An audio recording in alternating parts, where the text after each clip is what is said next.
अल्लाह का कुरान मेरी ज़ुबान पे होता। सुभान अल्लाह। हाथ में चक्की होती थी, चक्की चला रही होती थी, हुसैन को गोद में सुला के अल्लाह का कुरान पढ़ा रहे। सुभान। जिस माँ की गोद से कुरान बच्चा पढ़ेगा तो वो माँ कितनी अजीम होगी। हज़रत बुखारी रहमतुल्लाह अलैह के बारे में आता है कि आपकी माँ हाफिजा थी। बोले साहब माँ हाफिज़ कुरान थी तो बेटा अताउल्लाह शाह बुखारी रहमतुल्लाह अलैह था। सुभान। फरमाते हैं कि जब शाहजी कुरान पढ़ा करते थे तो अल्लाह की तमाम मखलूक रुक जाती थी। फरमाते हैं कि बिल से निकला हुआ सांप भी रुक जाता था कुरान सुन के, परिंदा उड़ता हुआ रुक जाता था। ये बुखारी की आवाज़ थी। क्या है?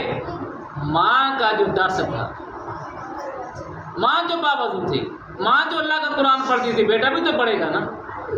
आज माँ गुनगुना रही होती है तो बेटा कहाँ से कुरान पढ़ेगा।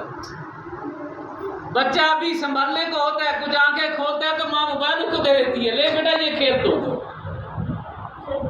फिर जब बच्चा बड़ा हो गया तो फिर हमने कहा जी ये बच्चे हमारे जी मोबाइल के बड़े शौकीन हो गए। क्या बच्चा माँ के पेट से मोबाइल लेकर आया था? इसको किसने दिया है मोबाइल? माँ ने नहीं दिया।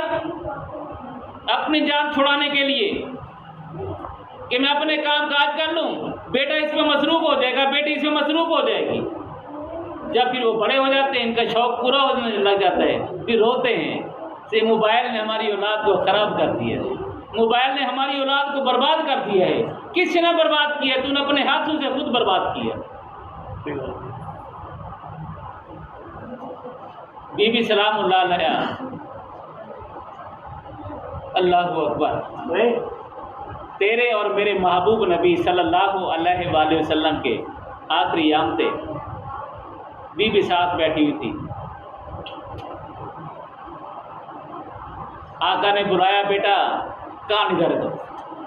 बीबी ने चेहरा साफ किया तो सरकार दो आलम सल्लल्लाहु अलैहि वसल्लम ने फरमाया कि बेटा तेरा बाप तेरे से जुदा होने वाला है। ये अल्फाज सुने तो बीबी की आंखों से आंसू झलक पड़े, आंखों से आंसुओं की बरसात आ गई।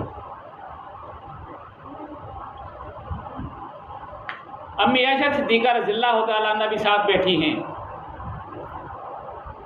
जब बीबी ने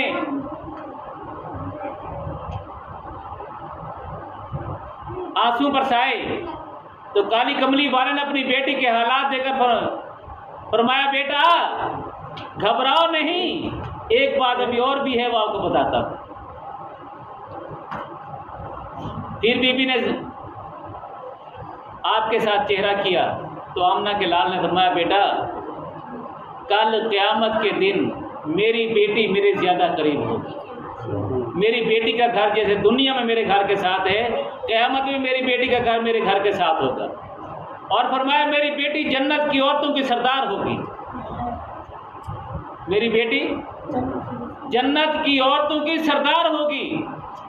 बीबी हम मुस्कुरा दी। अम्मी आयशा साथ बैठी हुई थी। कहने लगी, बेटा आपके अब्बा ने क्या बात की? काली कमली वाले ने क्या कहा? रो भी थी आप, फिर हंसने भी लग गई। कहा अम्मा जी पहले तो अब्बा जी ने कहा कि मौत आने वाली है, मेरे अब्बा जी जाने वाले हैं, रोने लग गई। फिर अब्बा जी ने कहा कि जन्नत में हम बाप बेटी फिर जल्दी मिलने वाले हैं और मेरी बेटी जन्नत की सरदार होगी। बेटा मर्दों का सरदार होगा, माँ जन्नत की औरतों की सरदार होगी। तो तब मैं हंस पड़ी। बीबी ने 6 महीने, कितने से 6 महीने अपने वालिद के बगैर जिंदगी में गुजारे। लिखते हैं कि बीबी ने 6 महीने तक किसी ने बीबी को हंसता हुआ नहीं देखा, बीबी के चेहरे पे मुस्कुराहट नहीं देखी। एक दिन सरकार दो आलम सल्लल्लाहु अलैहि वसल्लम अपनी बेटी को ख्वाब में आते हैं, ख्वाब में आते हैं, बाप बेटी की मुलाकात होती है। बेटी कहते हैं, अब्बा बहुत उदास हूँ आपके लिए। है कुर्बान जो काली कमली वाले। बेटी अर्ज करती अब्बा आपके अलावा दिल नहीं लगता।